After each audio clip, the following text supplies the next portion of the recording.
Hey, I'm Luis. And I'm Luis. And you're listening to the Content is Profit podcast. We spent the last 4 years learning the strategies and techniques from some of the top marketers in the world on how to create content that turns into profit.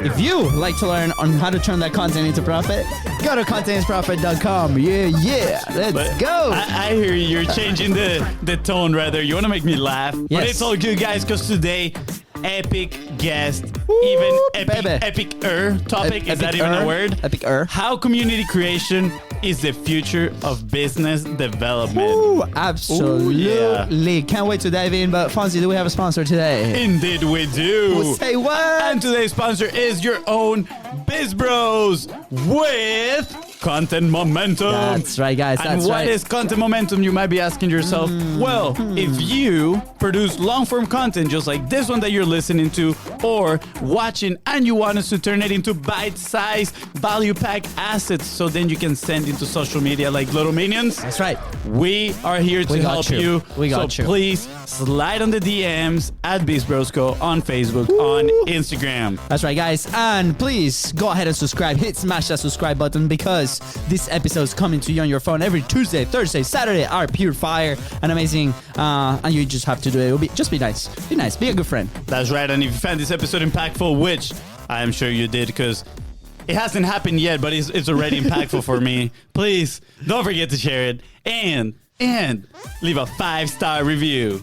So today we are making history. So you better write this on your calendar. It's about to be a worldwide holiday. Oh, yeah. Today is the day that we have our first in-studio guest. Not only that, legend says that he also was the first ever Content is Profit guest. Oh, yeah. Also, he is the only guest that has not gotten an epic intro. That aside, today's guest is obsessed with human connection, and he's used his expertise to manage a 120-person, $15 million construction business at 25 while building various young professional groups for charities. Impressive. He is now a professional speaker, host of the Chief Executive Connector podcast, and the founder of Be The Stage, a community creation agency that proves that community creation is the future of business development. And that's exactly what we're going to be talking about today. Oh, yeah, baby. Please welcome host of the Chief Executive Connector podcast, founder of Be The Stage, and Ace Ventura, long lost brother, Pablo Gonzalez.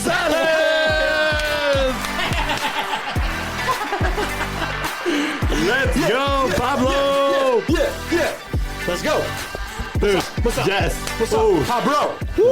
What an Baby. epic How do I do appearance. this? How do I do this before I break it? Yeah, you can just pop it out. Just Pop it out. Just pop it out.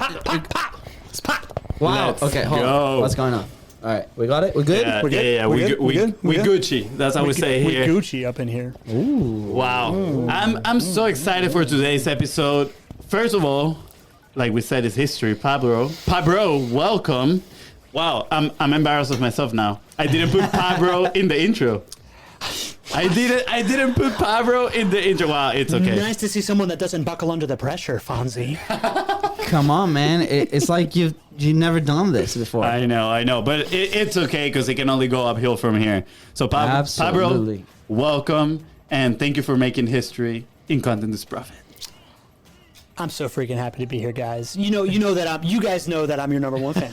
Number one, Thank right? you. You know I'm your number one fan. Now we You do. know that I honorarily have I feel I am part of your family as Pablo, as the third biz bro. I wish that I could be like, and this is Pablo in the intro, but I know we have to do the surprise. But listen, man, it's amazing to be here, bro. I'm super fat. Thank you, man. Awesome. We're super honored and grateful for you. I don't know if I'm gonna have to be looking here behind you, or should I be looking at? I'm gonna look at the camera here because I can see everybody here. So that's how we're gonna connect now through the camera, eyes.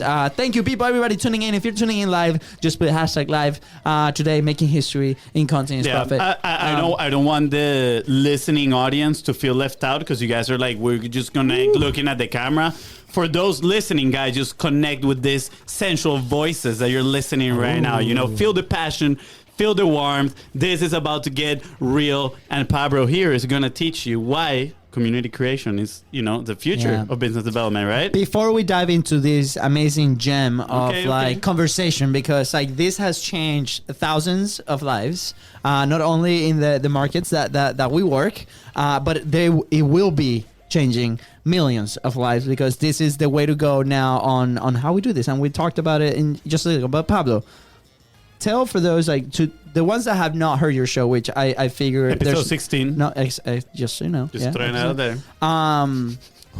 Who's Pablo? Just like a quick recap. Like, who are you? Why are you doing what you do now? Yes, I will absolutely say who Pablo is. Before I was born into your family, as you guys all know this, so it's weird for me to explain it. I'm going to explain it to our friends that are watching on Facebook, our buddy that's listening inside of their ear right now. I am somebody that I'm the most American person in my family. My formative memory of my childhood is walking into preschool in Miami, knowing I'm the only kid that didn't speak English.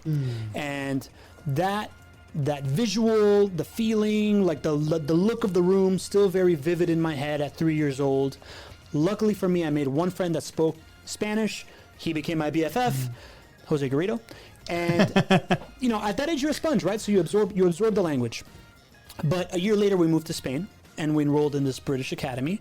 And I walked into there real cocky the first day, thinking now I know Spanish and I know English, only to figure out that I did not understand the Spanish dialect from Spain or British English from England, right? So went home crying. From there on out, I've been obsessed with how to belong in every space that I'm in. And within that obsession of how do I belong, I'm also obsessed with how do I make sure that anybody that's in that situation belongs, right? So I'm that person that would befriend a new kid at school. The moment somebody walks into the room and they don't have somebody, I'm like looking to introduce them, right? So that shaped me. And growing up, I had this, young Ace Ventura personality. I was the funny, goofy kid.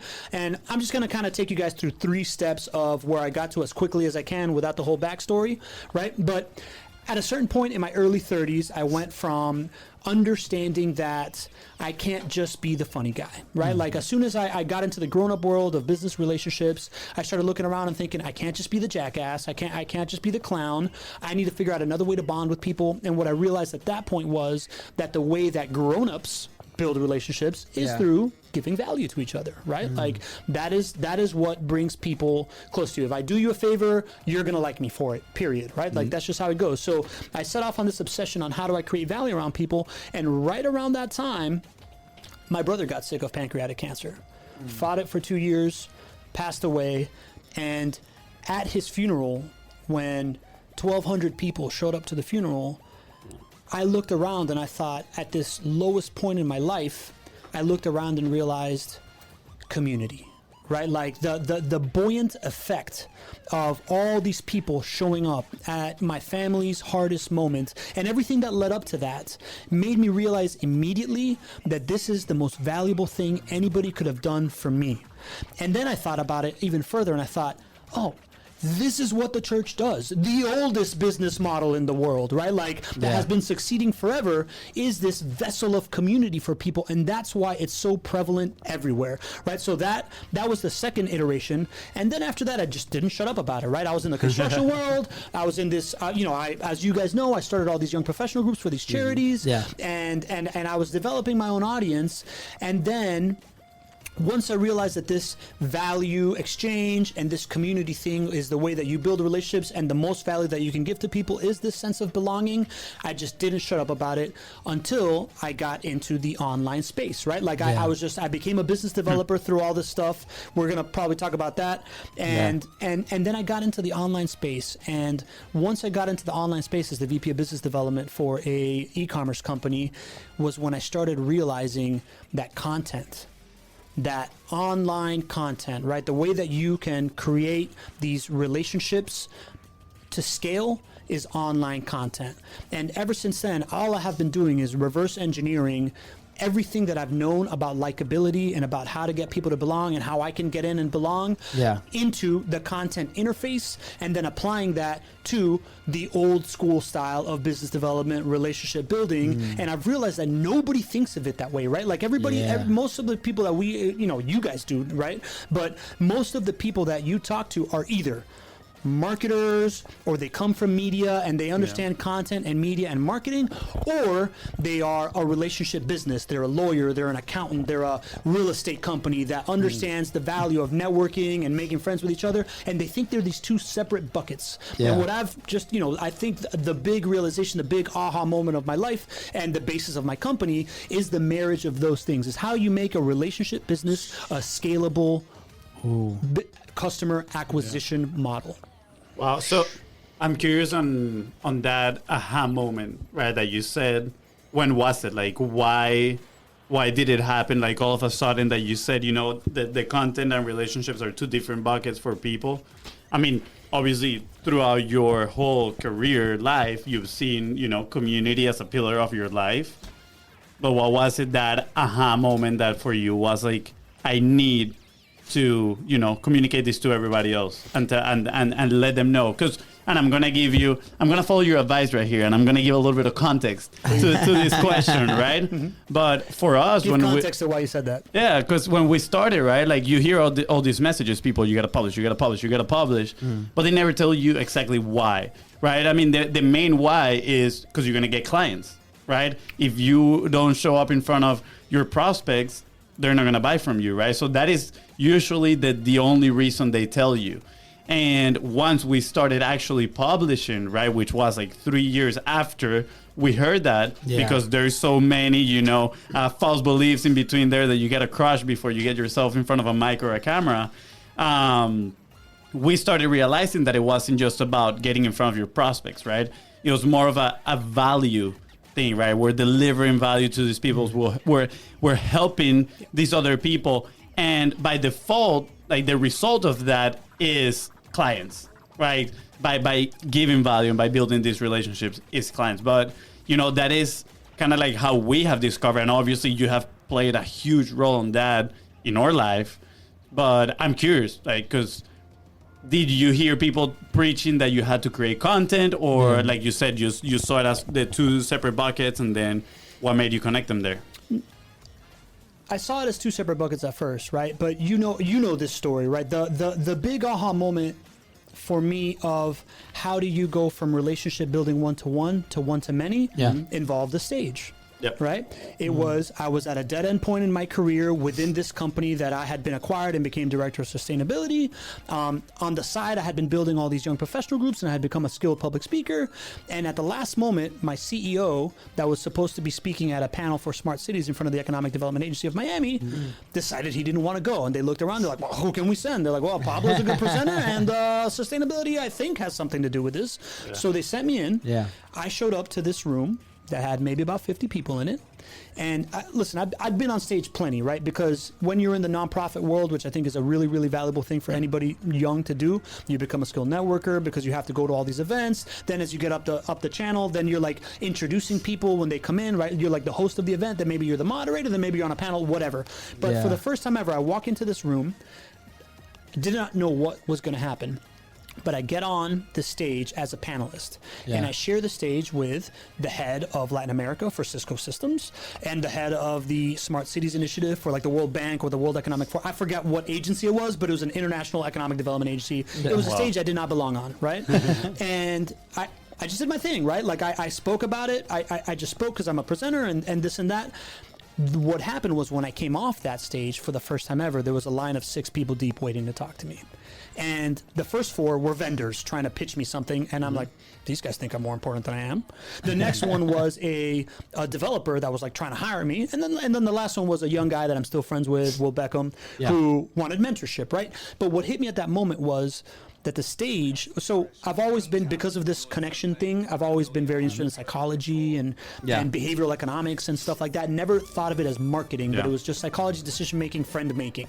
What hit me immediately was, oh, okay, that's right. The brain justifies what it sees, not the other way around. So when you walk in a room and someone's on a stage, they have this effect of like, well, since I'm in the audience and they're on the stage, they must be something special. And then on top of that, being guilty by association on the stage with a bunch of people of a high ilk is another huge huge branding play that people have been doing forever in the music industry and the movie industry, and all this like brand placement stuff that happens and everything, right? So that was the first moment. The first moment was like, okay, the stage is the leverage point to scale relationship building, because you can speak from one to many. Right? So at that point, I became obsessed with the concept of not being on stages, but providing stages for other people. And at that point, all I thought was that format. That was the only thing that came to my mind, is how can I host panel events where I put people on stage that they can share credibility with others and speak one to many while I interview them about what they're good at. And then when I got into the online world, my partner in that software company is somebody that had started selling on Amazon, figured something out that was how to outsource selling on Amazon. Then he got invited to speak at an event on a stage that was huge. Built a got this following, and then he went hard at Facebook ads and started really promoting his name to get this following for high ticket level coaching programs. And then he developed this software to serve his own needs that then he served to his clients. And when I came in, what I realized was that all these people that had seen him on Facebook talking about Amazon and saw him at the stage, and then it transferred to Facebook, that now stages are everywhere. Right? So the idea that content isn't just content. Content is you on a stage. Somebody looking at us right now on their phone, listening to us in their ears, the same way that we listen to our favorite records growing up, our favorite CDs or MP3s for you guys' generation. Growing up, inside your ear, you're just like absorbing people's knowledge in a way where you're like, no, I'm the audience and they're the star, and that's why I'm here, because they have something special to offer. So once I realized that, I'm like, okay, there's stages everywhere. So now I'm just like, well, if that's a stage, also what else is a stage? An email list can be a stage. A podcast is a stage. I look at a book as a stage, right? When you publish a book, really what you're doing is giving as many people as possible, without you being there, the opportunity to consume you for 8 to 12 hours and see you as this person that you are the audience. And they are the star, right? So like as I iterated through, I realized that's what was happening. And then after that, it was just a matter of like, this is the big realization of my life. So end of 2018, beginning of 2019, I just left the partnership because I wasn't like an e-commerce guy, and just decided I wanted to follow this path. And now here I am at the launch of Be The Stage as my company with my partner Isar. Which is a great name, Be The Stage, for all the reasons that you literally just talked about, which is absolutely amazing.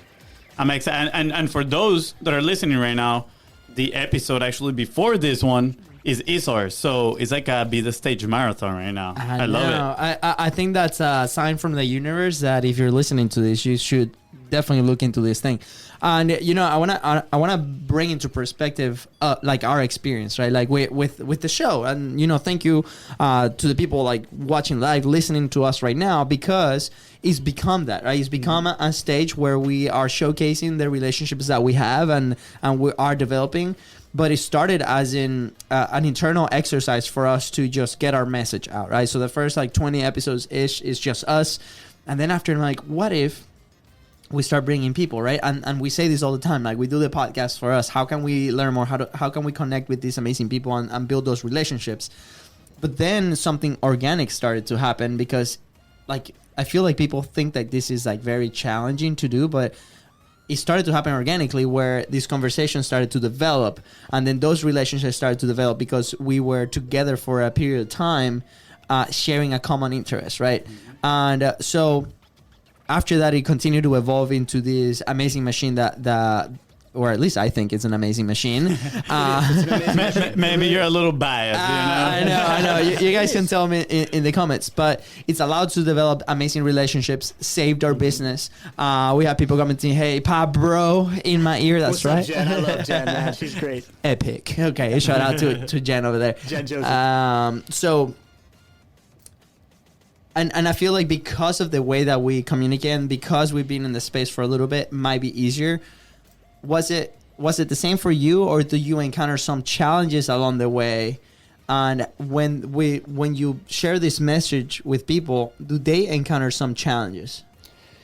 Yeah, Luis. So people, I just got off a call today. An old friend of mine that I've known since college, actually very much like a guy cut from my same cloth. Same guy, he had the same thing, right? Like he was like the jackass in the group of our friends, along with me, right? So we kind of butted heads when we were younger. And then he's just become this dynamic lawyer, super networker, involved with everything in Miami. And I broke this all down to him, and he was just like, Pablo, nobody's ever, he's a guy that's gotten really good at his craft, and he studied a bunch of marketing, and he's done a lot of networking, right? And he's like, I have never had anybody break it down to me like this that made so much intuitive sense. And at the end of the day, yeah, Luis, I've spent 2 years iterating this message, right? So like at first people didn't really understand it. At first, my friends of my old legacy business, relationship business world are just like, well, look at Pablo on Instagram trying to be an influencer. That's what he's doing. But then as they start looking at the content, for example, this guy reached out, he's just like, dude, when I first started watching you post content, I'd be like, oh, okay, there's Pablo being funny, cool. And then next time I saw you a little while later, I was like, I started listening a little bit, but I wouldn't click in to watch the rest of the IGTV video. And then one time I did, and then now I can't stop doing it, and I need to know what the fuck you're doing, right? Like I need to know what you're doing, right? And I broke it down to him like this. When you are in the relationship business world, right? Lawyer, accountant, banker, whatever. At the end of the day, I think everything is the relationship business world, right? Like we agree on this, right? Like 100%. No matter if you're a software, you're still in the relationship business world, right? Like it's all about like everything can be commoditized. It's all about how you treat your clients and what they think of you before they leave you for whatever else comes new, right? So when you were in the relationship business world, what used to be the ultimate sales machine was, I'm going to take my client to dinner. Right? And what happens at dinner? You spend an hour with somebody talking about their hopes and dreams and what they're up to and what their family's doing and whatever. And then you're like, oh, well, how can I help you out? Blah, blah, blah, blah, blah. Right? Like that was the relationship building tool. Still is, right? Golf game. We're just talking about golf, right? 4 hours with somebody on a golf course. Or a poker tournament. Or right? a poker tournament. Yeah, we just had Nathan Ruff here talking about it, right? So that's, everybody understands that that's a relationship building tool. So everybody understands like a deep conversation with somebody brings you closer to somebody, allows you to do business with them, maybe not immediately, but long term because they're close to your fold. Then if you also understand this stage concept, then, which isn't hard to understand for people, right? Like people kind of intuitively get that.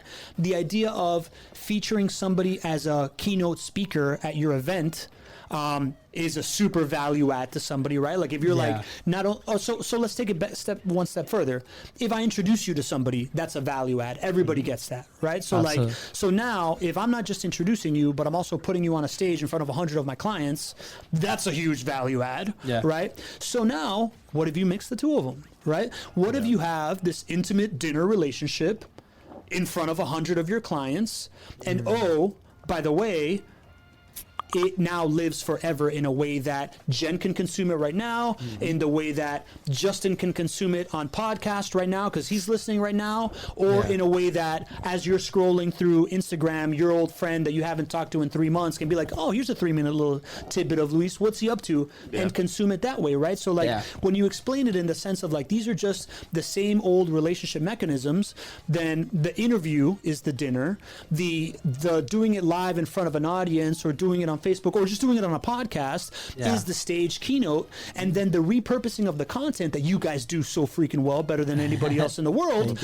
is the automated follow-up mechanism, is the how do I introduce you? Oh, I'm just going to forward you this Instagram clip of my friend. Oh, I'm just going to forward you this podcast. It is the enabler of introductions for everybody and the follow-up mechanism if you're doing it consistently and you're just showing up in people's feeds once a day, 3 times a day, 5 times a day, whatever, right? 75 a day. Shout out to Holly. Or not just that, right? But like showing up in multiple forms the way that you guys have perfected, right? Like if I'm showing up 4 times a day, let's just say once a day on Instagram, I'm showing up once a day on LinkedIn, I'm showing up once a day on Facebook, I'm showing up once a week in my podcast feed, I'm showing up once a week on YouTube, I'm showing up once a week in my email inbox, and I'm showing up once a week in a blog, but it's not invasive, right? Like it's not like you're not sitting there like trying to sell anybody. All you're doing is putting people on a stage and allowing them to enroll into the audience as opposed to beating them over the head of, oh yeah, no, be my client. No, it's not be my client. It's like, here, if you like this is for you, or you can scroll right past it. You can delete the email. No big deal. But when you break it down to people like that, now they understand that this is a dinner, golf game, keynote speech / CRM all in one. Absolutely, dude. I love it, and it goes hand in hand. Well, first off, I wanna highlight something that you said. You were working on your message for 2 years. Yeah. So I want to highlight that for the audience, right? Like this is nothing that it was born like overnight. Just like, you know, Pablo's show, just like his relationships, just like us. It's something that you have to nurture, right? Like not only the art of publishing, but the art of the relationship. And what this medium allow you to do is to multiply that and speed up that process. Like you said, like how do you scale relationship in today's world? Like this, right? Like you create this environment where you can have this amazing conversation, and then from that conversation you can deliver all these assets to enhance that conversation, which is value to that guest, to that relationship, and then trust levels goes up, and then you can have this amazing conversation, right? Like I was introduced to sales from the previous company that I was working on. It was very like on the convincing way, right? And then I dove into the Grant Cardone way, which is like very invasive, right? And I was like, man, because I was in a place where like I needed that and I didn't know what I didn't know. I'm like, I'm gonna follow that, right? And got some results, but not the best results, right? I wasn't building the right relationships. It was like very like there was a lot of friction there. And then as we started to learn a little bit more, as we started to have these conversations with you on content, when we started to put our thoughts into words and put it out to the world, we started realizing that maybe that's not the way that me personally sync with that method, right? There's some people that do, good for them.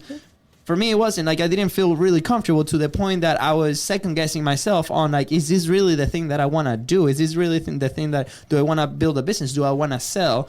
And saying, if I have to sell this way, I don't want to do it, right? So, you know, the phrase of the podcast is in the pursuit of the frictionless sale, right? And it really is. By the way, I've stolen that 1,000 times. Like, frictionless nurture is what I call it. But the word I steal you guys all your stuff, right? You know, the MVP, the MVC, minimum viable. I know. Go ahead. Hashtag smooth operator. Yeah. Okay. Anyway, so but it's that, right? It's like, how can we establish first off those conversations with relationships that can mean something really big on the back end, but also for the audience, right? I'm creating these very high quality points of contact that are full of value, right? That we can use in many ways, not only on social content, but like you said, on those follow-ups with those emails. Yesterday, we're checking out an app called hello.fm with one of our like clients, like guests. Hello Audio, right? And then we can grab those pieces like of golden nuggets and compile them to where like, hey man, you want to listen to something really inspirational, so it can like kickstart your thought process. Man, listen to that. I'm like, wow, amazing solutions, right? That come from this amazing conversation, and to the guest is so much value. And then really, you know, it's a cookie analogy. I'm giving cookies. Yep. And then when I have the ask, I just take one, but they have so many cookies in their hands, they're not going to get angry, right? Yeah. Which, you know, Fonzie, that doesn't happen, because every time he has a ton of cookies and I ask for one, he gets like super angry. But well, I have none left because I ate them all. That's what happened. That's what happened. Fonzie and I are of the same side of the bro family there, right? Like I will literally go through like a mall food court just taking sample. But at some point, I stop and I eat and I buy a meal from one of those samples, right? Like, yeah. And it's probably the one that actually treat you better and, you know, build a little bit of a relationship with you in that moment, right? Maybe they ask something or they try to build that relationship. That has happened to me. Like some of the decisions I made that had been biased because I like the person on the other side a little bit better, right? Like you build that know, trust, and like factor like nobody else. And that's what I love about being the stage.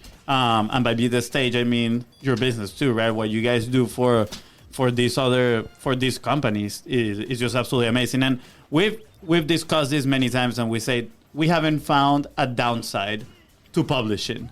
So I'm gonna play devil's advocate here, and I'm gonna ask you, you know, like, do you think there's actually a downside? And I'm asking. I know it's a weird question to ask, but I have tried to, you know, not self-sabotage myself, but I've really tried to find it. I'm like, dude, like, we have built relationships, we have built consistency, we have built our business. So I'm curious, like, what would someone say to self-sabotage themselves so then, you know, we can help them move forward? Yeah, man, I think the downside to publishing is a short-term downside, and that is that if you don't know yourself very well, it's going to show you who you are.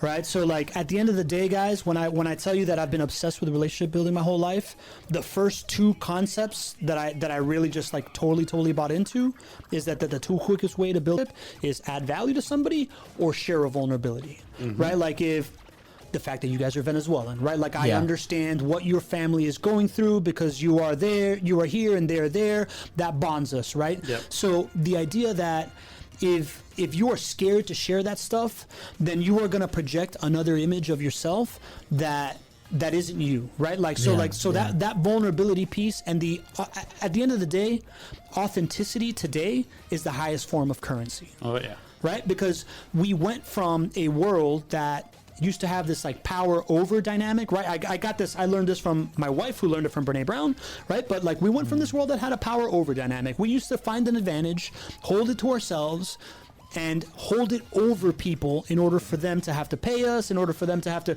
whatever it was that created that advantage. You know, the big thing that's happened with information being completely free is that whatever advantage you have today is not going to be your advantage tomorrow. Yeah. Right? So you got to figure out how to win on a power with dynamic. Yeah. And the only way that you can figure out a power with dynamic is by really understanding who you are and what value you have to offer, and then understanding who the people around you are, what value they have to offer, and figure out how to make the best pizza out of it, man. You know, like that's it, right? So to me, the downside of publishing, right? Because I talk to my friends about, listen, at the end of the day, if you look at our culture, right? And the amount of relationships that are being built online right now, built and or nurtured online on a personal level, on Facebook, Instagram, LinkedIn, whatever, is that going to go up or down in the next 10 years? Everybody says up, right? Yeah, like unequivocally, and it's already happening a lot right now.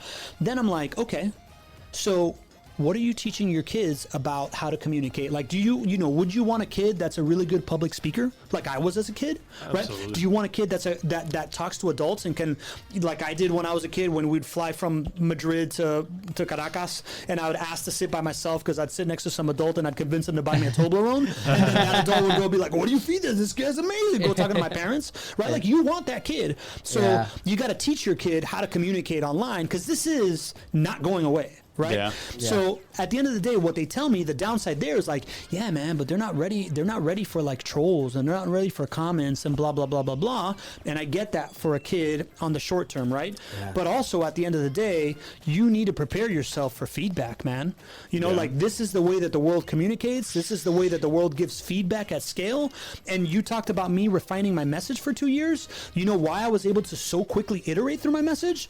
Because I had a ton of feedback, right? The first 90 days of me figuring out what I was going to do, I went to 5 conferences in 90 days, and I made 4. I still have the Excel spreadsheet of 450 people that I connected with, including your boy George. George Bryant, episode Bryant released a few weeks ago. Yeah. Super huge man crush on that guy after listening to this episode. But George, you just shut out. You know? Shout out to George. You know, I connected with 450 people. Like, hey man, I'm thinking about being a professional networker. What do you think about this? I'm thinking about being a speaker. What do you think about that? Iterate, 450 times in 90 days, conversations, right? Then when I took it to online, now I was having those conversations, plus the world could tell me what it was, right? Plus like my tia Begonia could tell me what it was in Venezuela if she had a look on it, right? Like my nieces can tell me if this is cool or not. My parents can.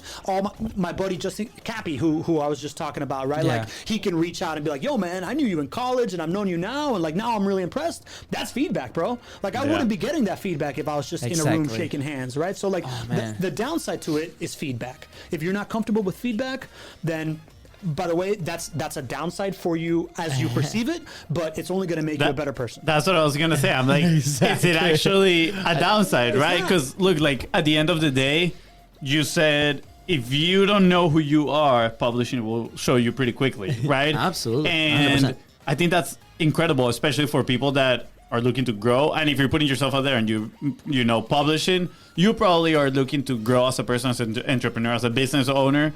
So putting yourself in those uncomfortable situations are going to lead you to growth. So it leads to my original question: is there actually a downside? Right? I don't think there is. I think that's the perceived downside. Yeah. The perceived downside is people are that's going to good. figure out I'm a fraud, but they're only going to think you're a fraud if you're acting like a fraud. And guess what? The quicker you realize that being a fraud is not good for you, the Yep. better you're going to be long term. That's why Absolutely. you gotta jump on and do your 45 live from your phone on your house, because this is how these relationships started, that the big time, right?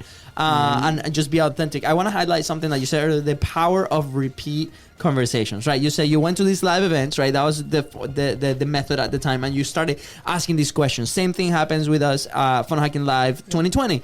Like, we met this one photographer. Shout out to Nate, amazing guy, right? And he's like, man, like I would like to use your product, right? Like, how much will you charge me? And he was a different type of customer, and because we were having that conversation, we got feedback on the product, right? And then immediately we were like, let's test this, because everybody in this conference produces content that we might be able to work with, right? And we were looking at it at a very different angle. So we go out and we start asking everybody in the lines, like, this is what we do, this is how we do it. And everybody's like, that's genius, that's amazing, let me introduce you to somebody, let me and the feedback was so overwhelmingly positive that we're like, man, we completely switch. When things got really bad, we're like, we have to go there, right? That's when COVID happened, and we transitioned completely online, and things have been like really, really good since. Yeah. And not only that. Fun fact, sorry, real quick, is this a little tangent? Yeah. If you guys go in a conference and you're looking to meet people and prove your ideas, in a piece of paper, write, we want to meet you, or if you're by yourself, I want to meet you, yes. and take a picture with it. Totally and then forgot about that. Open your airdrop, and you're going to see all the people that have their airdrops open, and just airdrop them on their phone, and they're going to see... They're going to see your face like, I want to meet you, and they're going to be looking for you. Immediately, you're going to see people like this, turning their heads, and you're like, he got it, she got it, and then you can go and talk to them. He says it because we actually did that. that's and what we we did. were So smart, bro. I'm adding that to my networking. Let's go. airdrop. Anyway, so One of those post-it. Yeah. Airdrop. So if the shortest, and I'm doing air quotes for those listening, path to growth or improvement is to get as much feedback as possible. It's like, okay, we talked to Jared about this, like, feeling forward. How do I iteration, man. iteration? How do I Iteration. get more samples, right? Let's not call it failures, let's call them samples. How do I get samples? Like, go out and have these conversations. Now, if you cannot be at an event, right? Because right now, with whatever the world is happening, or money wise, or you cannot just get physically to that event. Now we have these amazing platforms that you can have that conversation every single day, and then you can use that content to repeatedly put it out there, right? Like, we were having conversation with Holly Homer, third biggest kids blog in America, 10 million views last month, right? She's saying, I post 75 times a day on Facebook. Imagine how much feedback she's getting. Jealous. She's data driven, right? Everybody's like, she mentioned this in a conference, and people are butchering her because, like, you're not supposed to post more than 2 a day, like, whatever. And she's like, man, like, my data says that everything goes up. My data says that this is the feedback. My data says that these are the articles that we need to share. This is the what data says, right? Yeah. So how can I collect more data? And I think, like you said, that perception is what limits people from deep diving into 100%. this thing. And I remember the first conversation that we had with one of our clients, right? Together. Yeah. We're proposing this, and we're like, we need to create multiple points of contact across multiple platforms and test this out. And they were so worried that we were going to inundate like these peoples. And what happened? Now they're like, give me more, because we're getting traffic, because we're getting these amazing conversations, right, on the relationship with that stage that you were able to build through the content that on our side we've been able to publish, right? So I think that's a belief that we can crush today on the repeat conversations, man. It's amazing. I mean, my take on that is that someone realized that they didn't have the capacity of publishing that many times, and they were like, how do I sell my idea? I'm gonna create this thing that says you can only post two times a day, and sell people on that idea. Yeah. And I think it has become the normal that people kind of like look at themselves. They're like, oh, I cannot do it this many times, so I'm gonna settle for this one. Well, so let me say something else, right? Number one, that data driven is amazing, right? There's also that graph that Grant Cardone puts out that's like the publishing to income. That is a really, really nice representation. Yeah. what I hear, and I heard it today in that conversation with my buddy Cappy, right? He goes, how much is too much? Like, how do you know if you're oversaturating the market? When it comes to social media, the algorithm solves for that. Yeah. Because the way that the algorithm works is that it shows you a little bit of something. If you interact with it, it shows you more. If you don't interact with it, it shows you less. So guess what? If you're posting 150 times a day, and every time that you post, I scroll right through it, they're not going to keep showing it to me, so it doesn't matter. Whereas if I, kind of like Cappy said, when I engage with it, then it's going to show me the second post of the day. Absolutely. Yeah. You know, and a couple down the screen. If I engage with that one, it's going to show it to me again. And I explained that to him, and he's like, you're right. Because when I was first looking at your content, I would scroll right past it, and I would only see you every once in a while. Yeah. Then I started clicking on it, and I saw you more. And now you're like there in front of my face all the Yeah, time. the time, And I'm like, yeah. yeah, that's the algorithm, bro. So like, the feedback that you get is optimized with the algorithm, right? Like if no one's engaging with your content, you need to iterate and find something better, right? Like, Absolutely. And it's the same as that conversation, right? It's the same as you guys growing up, kicking a soccer ball 1,000 times with your right, then 1,000 times with your left, and that's why, because you did that for 20 Fossey years. didn't do it with his left, just so you know. Yeah, Like I he just really see sucks. my right foot. That's it. That's again another thing we share. I have no left leg either, right? But listen, man, it's the same thing in communications, right? Like Yeah. it's the same thing in communicating. The first time that I gave a speech on stage, I wasn't that good, and then after a couple of times that I was, in this nonprofit world introducing people, I remember an event where I came up, I gave this like 20-minute introduction of this like 150-person event that I had put together. I come off the stage, and my buddy Greg Deutsch, who's a lawyer and a great public speaker, was like, dude, when did you learn to speak so well? Like you didn't say you didn't say I was like, I guess it's like the 15th time I've done this, right? So like absolutely. it's the same thing for everything, right? So like whether it is how you publish content or whether it is people don't like your offer, right? Like if you ask 3 people if they like your business and 3 people tell you yes or 3 people tell you no, that's one data point, man. But if you ask 100 people and 3 people tell you yes and 97 tell you no, that's a much more valid data point. Yeah. Right? So it's the same thing with this. If you're using it for business, if you're using it for relationship building, if you're using it to find yourself, if you're using it to figure out if this is really how people see you, right? Like this is the tool, man. This is it at scale. Well, I remember when we changed perspective, right? Like we're coming from this world of, now I say uneducated people on this medium, right? Where it's like, hey, the likes and the engagement and, it's like, how do I achieve like the thing and the traffic and blah, blah, blah. And then we're like, what if instead of like putting this perfect recording content out, right, on the production level, we just put content out to see what happens, right? And we started treating it as like that data point, like let's try things out, let's have fun. How can we execute like on this content, right? How can we make it enjoyable for us? Because if it's not enjoyable for us, we will never do it, right? And I think there is where a lot of people are hung up on this content game relationship, because they probably don't enjoy doing it. We had a story with one of our biggest clients, like before we started implementing this, that we will go and shoot for them, right?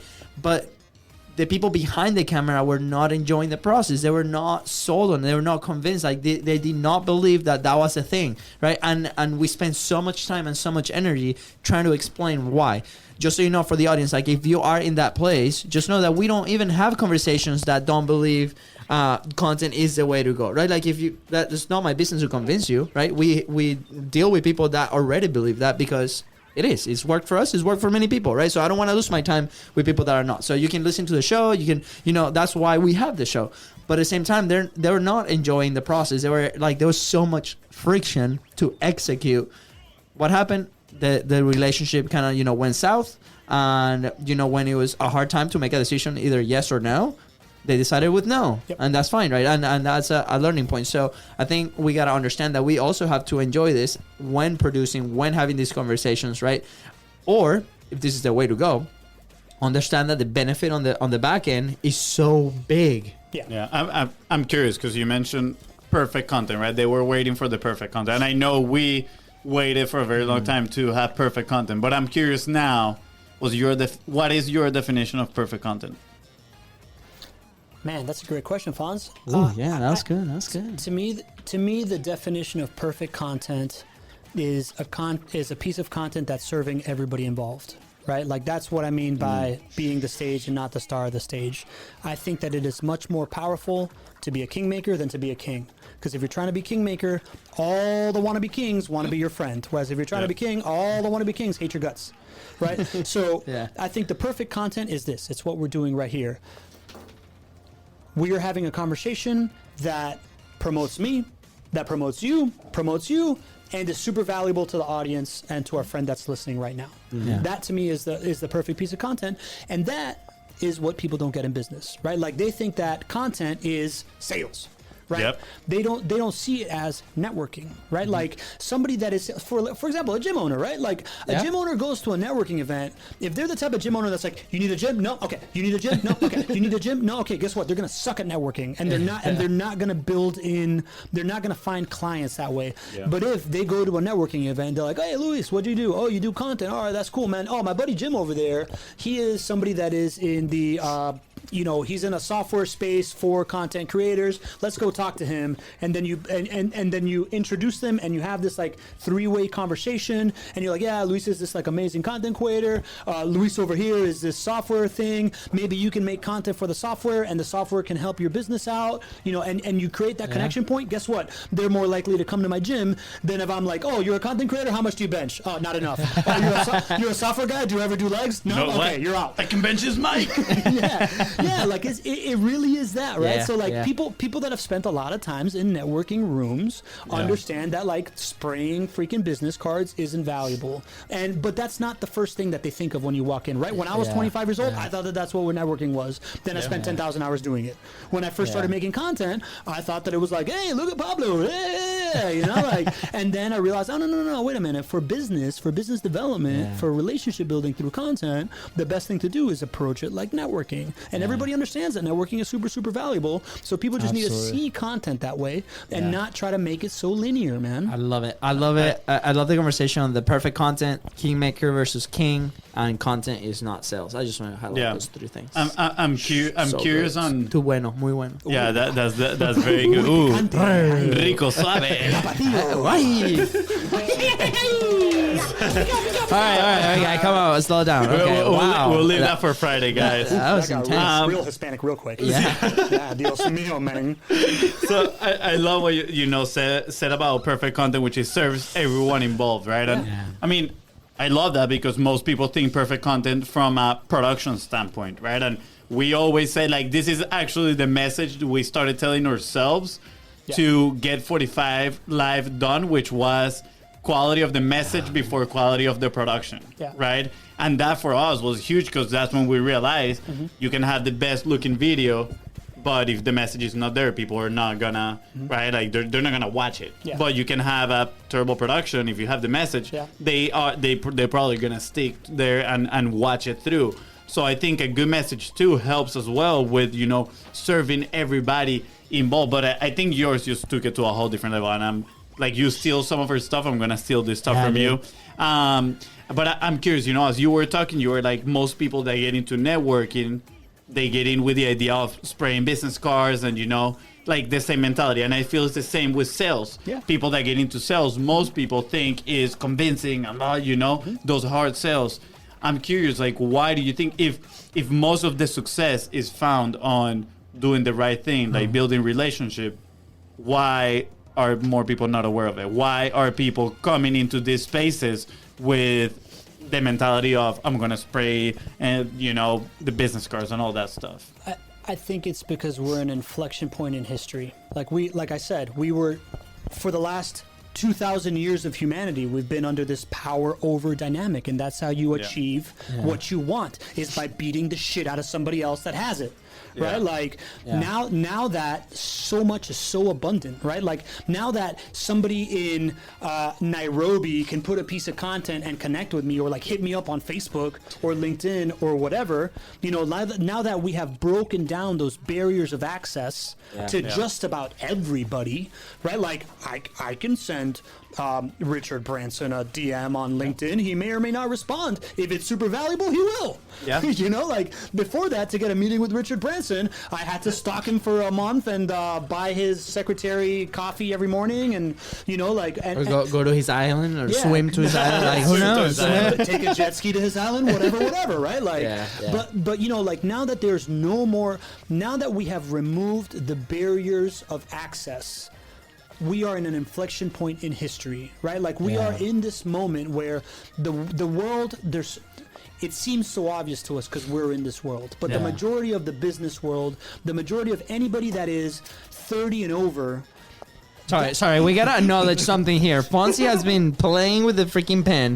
When Pablo here is delivering the most value, and then the pen just flies over. Yeah. It's the third time that happens in the podcast, man. Come on. I'm not playing with it. It's like my, you know, it helps me focus. Can you do? Pablo's doing a trick, and he just did like this crazy and dropped it again. Another thing. They're the same people. They're the same people. Like, what the heck? This is a problem. Usually, I'm on this side of the table, so when I missed, it still lands on the table. But now there's a cliff on the other side, and when I miss, I'm like, oh, geez, I gotta go all the way down there. But okay, Pablo, sorry. Why did you interrupt the guest? I need to acknowledge this, and then you guys are the same person. So Pablo's laughing here, doesn't care. Anyway, okay, wow. I apologize on behalf of all the listeners. We're in an inflection point in history, right? Gary Vee talks about this all the time, right? Like when the printing press came out, all of a sudden, you know, the most powerful person in the world used to be the guy that could give the speech on a rock to 100 people and get them motivated. When the printing press came out, the writer became the most powerful person in the world because it was an inflection point in ability to scale a message, right? Like when radio came out, the person that could do radio kind of content became the most powerful person in the world. Then TV came out, and then the radio people lost, right? And then TV people became the most powerful people in the world. Right now, we're at this moment where the mixture of everything has come together. The ability to communicate in whatever medium that you can communicate in is now multiplied in any kind of medium that you want. And on top of that, it is free. That you don't have to pay for like you can amplify it with advertising, right? Like money can help, just like everything, right? But at the end of the day, all of that is there for everybody. So the abundance of what is available, the piece of the pie has become enormous, right? Like I was just talking, Cappy again, same conversation. I feel like we need to bring this Cappy into the show. I'm gonna have him on my podcast because I love this guy, right? Like he's freaking hilarious. But if you can sell $100 to 10,000 people, you're making $1 million, right? And that used to be a really difficult thing, right? Like getting to a 10,000 person audience or getting the reach to 10,000 people used to take a lot of money by itself. Yeah. Nowadays, bro, you make the right piece of content and you trend and you've got 1 million people, right? So all the at bats that you can take. I love what you're saying, and I'm gonna challenge interrupted him again. Yes. Cool. Wow. Yeah. Oh, pen drop. Pick up bro, Pablo. You're saying. By the way, like for those like tuning into the story on Pick Up Bro, Pablo was here, the founder of that idea. So clearly, I'm winning. Anyways, I'm gonna challenge that idea, right? Because you said something there, like if it goes viral, right? But what are the chances that goes viral in a business environment, right? Like we have people, and we had this conversation earlier with Josh, right? With Josh 40, right? Because we're having this feedback on like how can we make something shareable, right? And there's different elements that we're looking at. We can dive into that later. Yeah. But for a business, right, that sells real estate, not the most sexy thing. Like for us, it's really sexy because it's like, oh man, like recurring revenue and all these benefits on it, right? But for the normal audience out there that might not be as familiar with this topic, right? What are the chances of that content going viral, right? So I don't know. Ask Dollar Shave Club.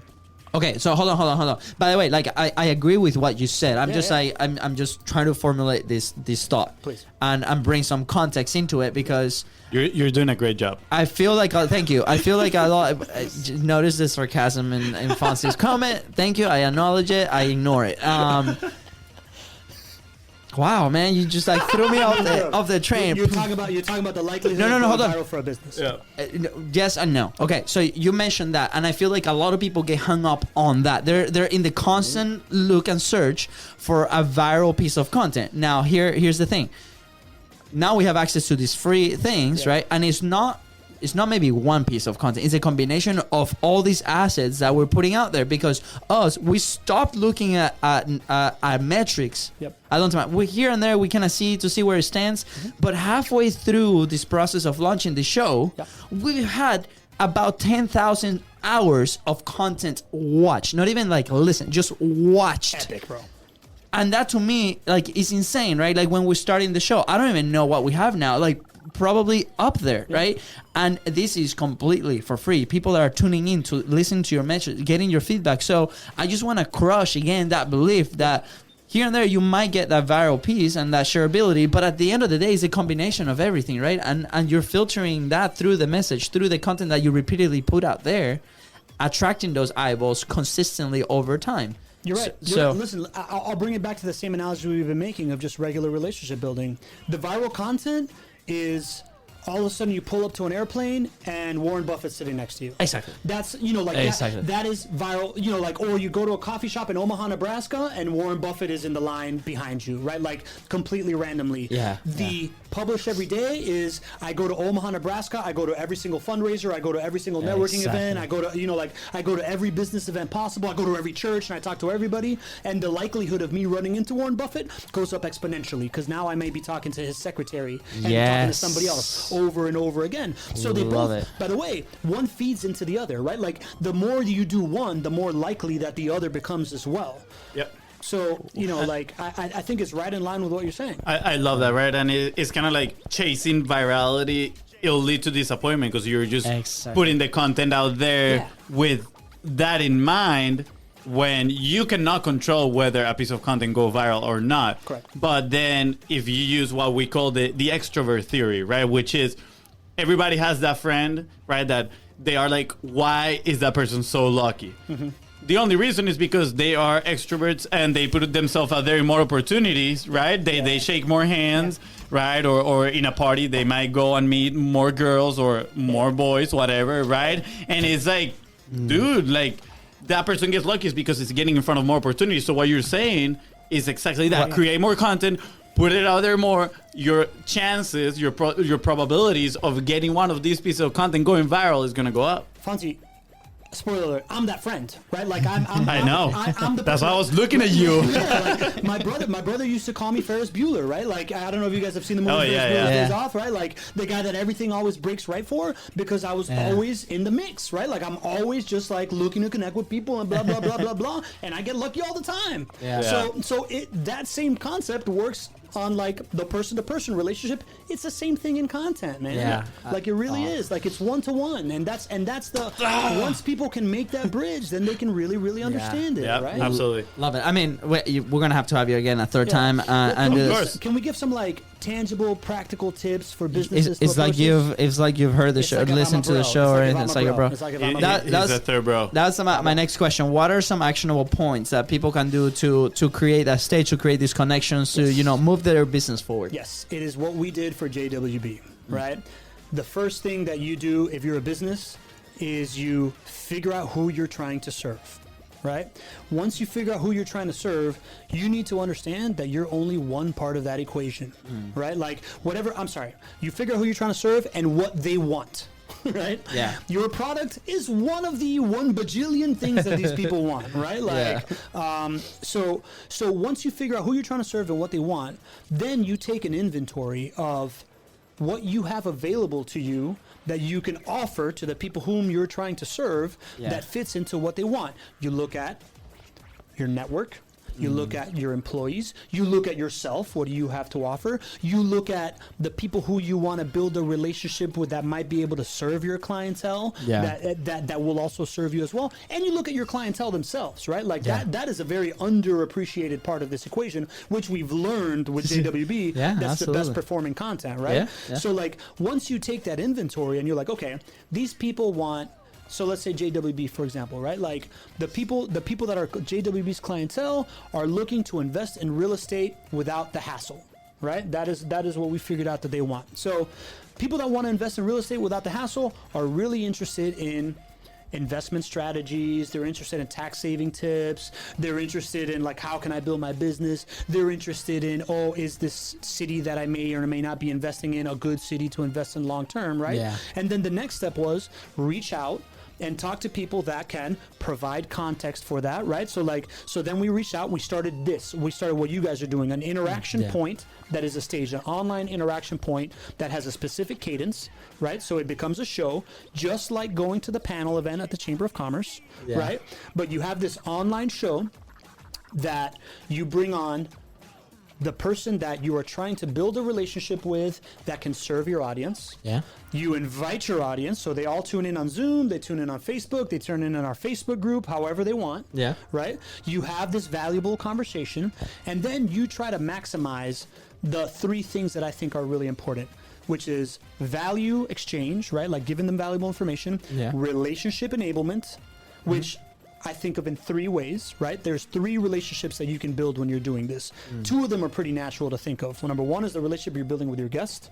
Okay. Number 2 is so in relationship enablement, it's all about the audience seeing themselves in the content, right? So so you want to create the relationship between you and your guest, you want to create the relationship between you and your audience, and then you want to create the relationship between your audience and your guest. Yeah. Right? And then you want to maximize content out of that, right? So it's like value, relationships, content. And the way you maximize content is by hiring the Biz Bros, right? Like or by figuring out what you guys do for a living, which is better than anybody else that I've seen, and I've been thinking about this for a long time. It's how do you take a 1 hour long video, turn it into a 1 hour long video on YouTube, turn it into a 10 minutes best of on YouTube, turn it into 5 pieces of video content that is storytelling, 5 quote cards, 5 questions and answer segments, 1 email about it, 1 blog about it, 1 podcast about it, right? Like now you're showing up everywhere and you're creating this web, and you want the content to focus on the audience seeing themselves in it. 3 ways the audience see themselves in it. 2 of them are natural. 1 of them is it valuable to me, right? Like then I'll tune in.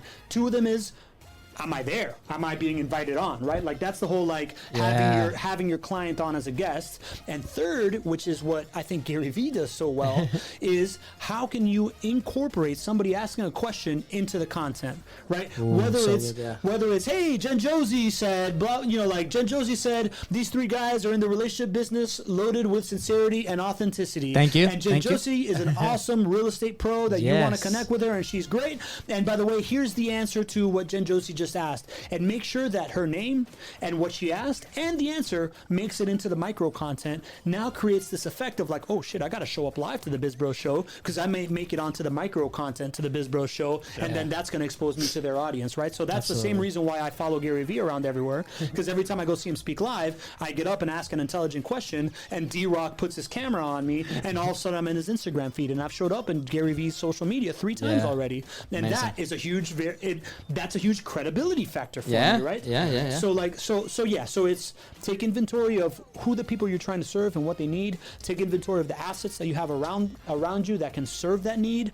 Create the stage where you are bringing in the people that they need, the relationships that they want to form, and the information that they want to learn. Serve it up to them at scale, and then make sure that the 3 pieces of relationship building make it into micro content in as many ways as possible. It's that freaking simple. Whew. Mind blown. Masterclass. Boom. Exclusive, guys. You heard it here at the Content is Profit podcast for the first time. And I want to add a piece to this consistently. Do this consistently. How long have we been doing this? For a few months now? Almost a year. And how long are they planning on doing it? He was literally talking about 100 years. They're literally building a studio to continue this strategy, because the results not only are the relationships, but with the clients, right? Like the quality of people that are coming in, like there are people that are interested, that want to do this. Yeah. So the benefits are like I said, not just that, their average order price has gone up, right? Like it went from the way that the story arc plays out when you start doing this, which is what I predicted, which is exactly what's happening. Is first you reactivate old clients of yours that were like, oh yeah, I remember, I love these guys. Why don't I invest in more properties? Why don't I buy more t-shirts? Why don't I go to the gym more often? Right? Like those people come back, then your sales increase, right? Like Q1 was reactivation of customers. Q2 was their sales increased. Q3 became their average order price went up, because now people that are investing in properties aren't just buying one property because they're like, I want to get into rental income investing. They're like, oh no, this is a wealth creation vehicle of an asset class that fits into my portfolio like this, and I'll take 3 homes, please. Right? That's what happens. And for you listening, guys, like this is, if this works in this market, it works in anywhere. Like the other day we were having a conversation. We're selling houses, bro. Exactly. They're selling houses. Like to me, that's mind blowing through content. Zoom, So, Pablo, what you guys like kickstarted here with like Be the Stage and that strategy is amazing. And thank you so much for allowing us to be a part of this, because yes, I mean, we do believe in content and it is a piece of this incredible strategy. So if you guys want to connect with Pablo and make sure that this is, something that you guys are looking into, these can be really applied to any model, because the other day we had a business like a fitness market director here in the office asking us some questions on how to do this, right? And we're like, look, when we started working with you guys, it's the same client that we lost a few months ago, right? And they came back to ask us like, hey, can this happen again? And we're like, oh, we don't know, but they're like, we tackle it very differently. We miss the connection part with the other business. But how can you network and develop the relationship if you're a brick and mortar with the businesses that are next to you? Bring them into that platform, collaborate together. Then you have content for both like locations. Yeah. You guys distribute that. It's points of contact for both of you guys. Yeah. Value for them, value for you. Then you can do a joint venture, figure out a promotion. Like there's so much stuff. Like it's so good. It can be applied anywhere, honestly. Anywhere. The other day, exercise, right? Like, can we just? I'm sorry, bro. Go. Appreciate it. Thank you. The other day we had a musician, actually, a conversation with a musician, and he was talking about, we're trying to sell merch and like the ads and the thing, and I'm like, dude, like you wanna get up there and with the authority figures, create a podcast, right? Like create your stage, and who are you gonna bring? You're gonna bring the producers, right? That you've been trying to get conversations with, bring them on, and then share the content with them, and they'll share it, and people are gonna see you at the same level as they see them, and dude, at the end of a conversation, bring your super fans, right? Exactly. That come and talk about like, this is my favorite song, and oh, by the way, if I'm like a good-looking guy or a good-looking girl, and someone sees it, I'm like, well, I want to go to the show because I want to meet that person. Or if I come across really cool, whatever, like come across, I'm gonna go to your show. Yeah, right? absolutely. So I challenge him. I'm like, dude, at least start your 45 live. Yeah. The other day he sent me a message. He's like, I started my 45 live. He's like, I did kind of like I was writing a song and I had people over, just like hanging out with me while I was writing the song. He's like, it was awesome. It's awesome. Wow. He was mind blown. That's He's good. like, so can't wait to see what happens in the music industry as well with this, right? So it can be honestly applied anywhere, because at the end, you're building relationships, and that's what matters. And by the way, that's another valuable tip for content, is that people think that the content, content and relationship building to me are interchangeable, right? Like to me, what makes people like me, what made my buddy Cappy tune into what I'm saying, like Cappy knew that I was a good relationship builder. Yeah. He wasn't interested in me being like, I'm awesome at relationships. I'm the best networker. Yeah. Networking is the key. He started tuning in when I started talking about my process for building relationships, right? So like as a songwriter, if you can bring the audience into like, this is how I create a song, and you can, and they can show your creative process and how you think of it, that's huge. Now I want to pivot to this gym, right? So like at first with this gym, you guys were making content about the gym, right? Like if you guys, if that gym decides, you know what,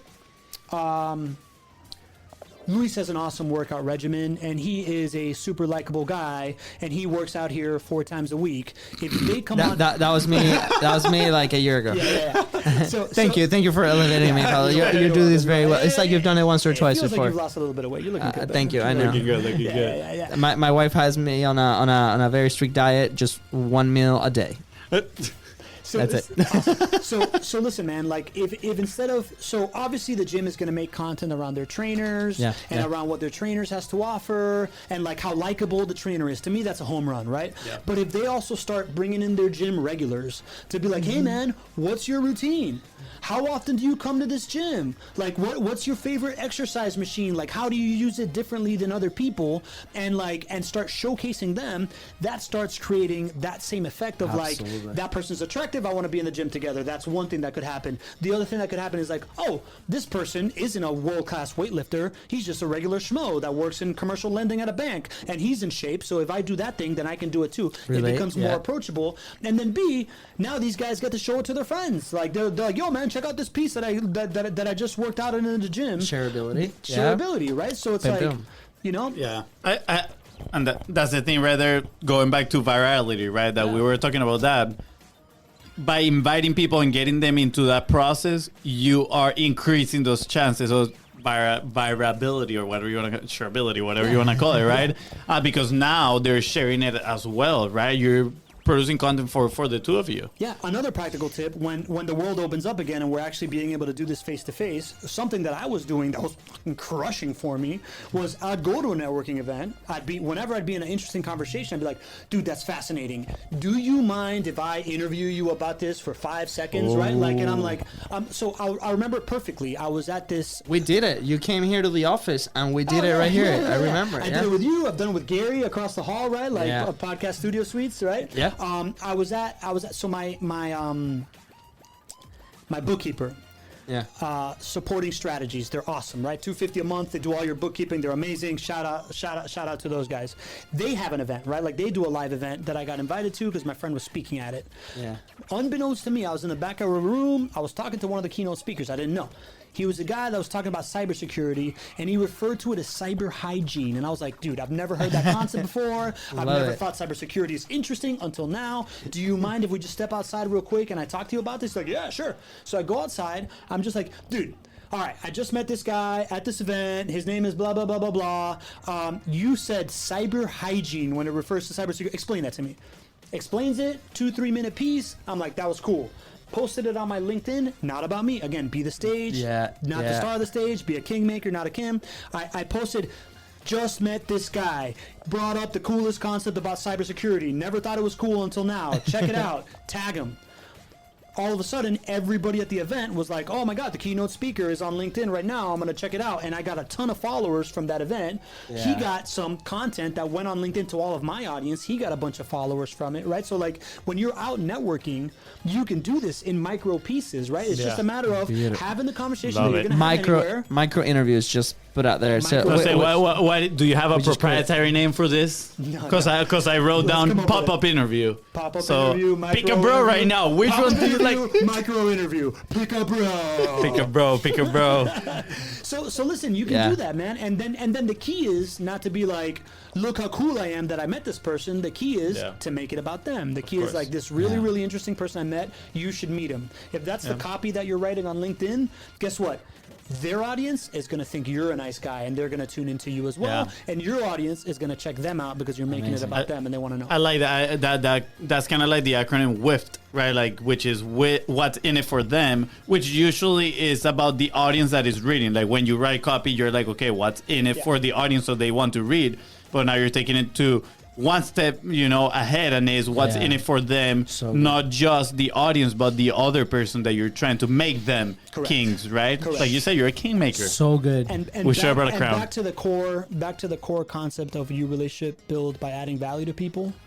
There isn't a single business person in the world that you're going to meet that couldn't use a little extra marketing, a little extra promotion about their business. Yeah. So if what you're doing is meeting people and then making marketing about them, which is what, by the way, what this system is. Yeah. But it's also what the micro interview or what the pop-up interview. I think I'm going to pick a bro. I like micro interview.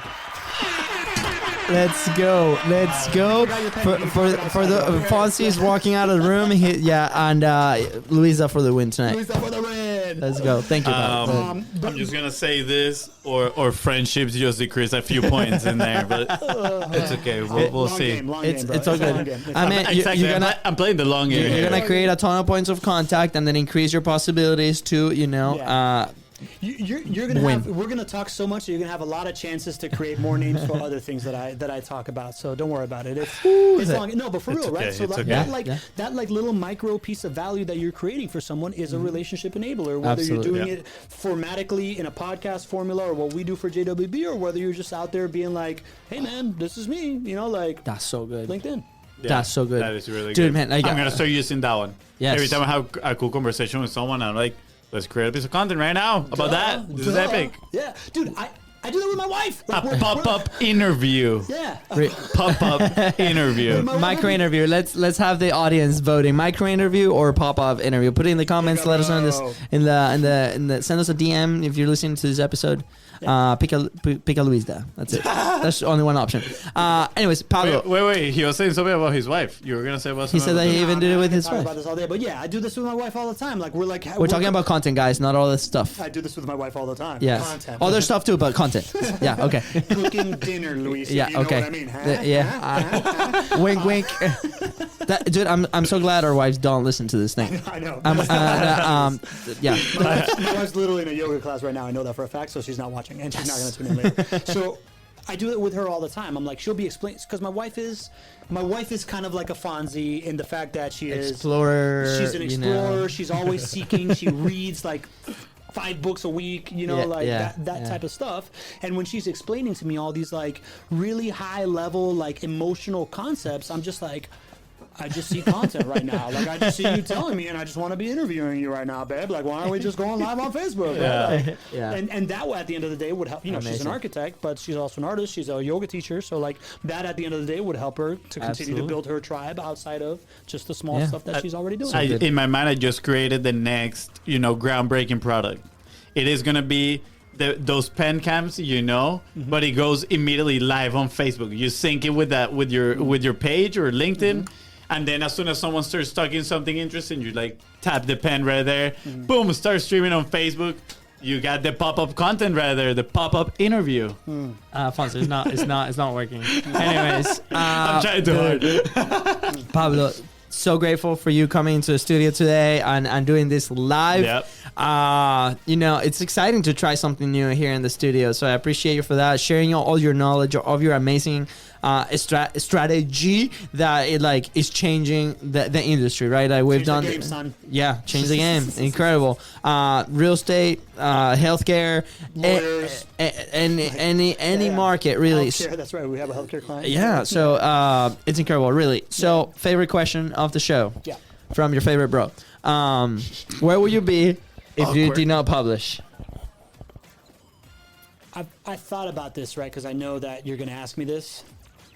And my really honest answer is that I would be a year to a year and a half less evolved in how well I communicated all these topics.